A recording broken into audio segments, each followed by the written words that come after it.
The click of the closet door behind me felt less like a sound and more like a physical blow to the center of my chest. My heart didn't just race, it slammed against my ribs like a trapped bird. 60 seconds. That's all the mirror ever gave me. A strict, unyielding 60-second preview of reality.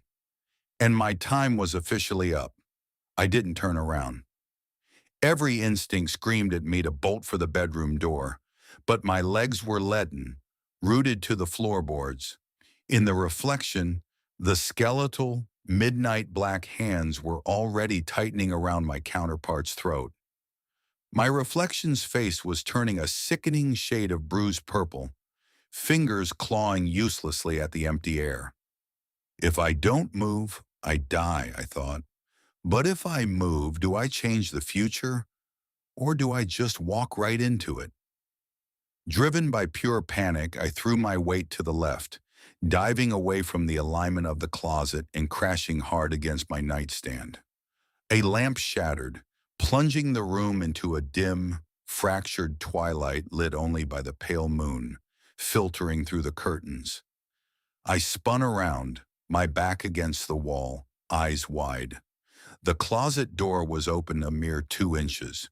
From the pitch-black gap, nothing emerged. No hands, no monster. Just an oppressive, suffocating silence. Trembling, I looked back at the antique mirror. What I saw made my breath hitch. The mirror was no longer showing me the future. It was showing a different present. In the glass, my reflection wasn't choking anymore. It was standing upright, perfectly healthy, looking back at me with a cold, mocking smirk that I had certainly not put on my own face. The reflection lifted a finger and pressed it to its lips, whispering a single word that echoed perfectly in my mind. Checkmate. Suddenly, the glass rippled like a disturbed pond. The realization hit me with the force of a freight train. The mirror had never shown the future. It had been showing me a script. It was a window to a parallel entity, a patient predator that had spent months mimicking my blinks, my dropped pens, and my daily routines, earning my absolute trust just so it could orchestrate the perfect trap. By forcing me to panic and dive away from the closet, I had moved exactly where it wanted me. I looked down. The shadow stretching out from my feet wasn't matching my posture anymore. It was independent, rising up from the floorboards like thick, liquid ink. Before I could scream, the shadow manifested into the very hands I had seen in the glass, skeletal, pitch black, and freezing cold. They wrapped around my throat from behind, pinning me against the wall. I gasped for air, my vision blurring, clawing uselessly at the empty air, just as I had seen in the mirror. Except this wasn't the future. This was happening right now. My lungs burned, and the room began to spin into darkness.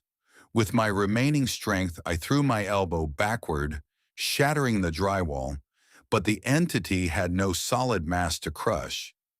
It was a living silhouette. Through the haze of my suffocating consciousness, I looked back at the mirror one last time.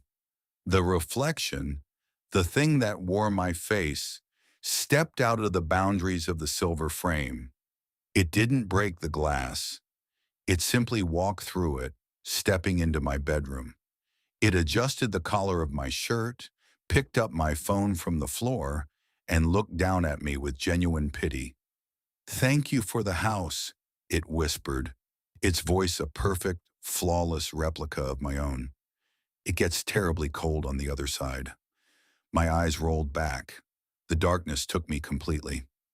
I woke up with a gasp, inhaling a sharp, desperate breath. I wasn't dead. I tumbled backward, hitting my head against a hard surface. I scrambled to my feet, looking around in a frenzy. The bedroom was there. The broken lamp was there. My double was there, standing over my phone, dialing a number. But something was wrong. Everything was reversed. The text on my posters was backward. The doorknob was on the wrong side of the door. I lunged forward to stop the imposter, but my hand slammed into a cold, flat pane of glass. I was inside the mirror. On the outside, the entity stopped dialing, turned around and looked directly at me. It smiled, a warm, perfectly human smile that I used to give myself in the morning. It walked over to the mirror, tilting it slightly so that I was forced to look toward the reflection's version of the closet. Behind me, in the dark depth of this inverted mirror world, I heard a wet, scratching sound. The mirror closet door began to creak open. The entity outside patted the glass gently. "Don't worry," it murmured, its voice faint through the silver barrier. "You'll get used to the rules here. You have exactly 60 seconds before it catches you."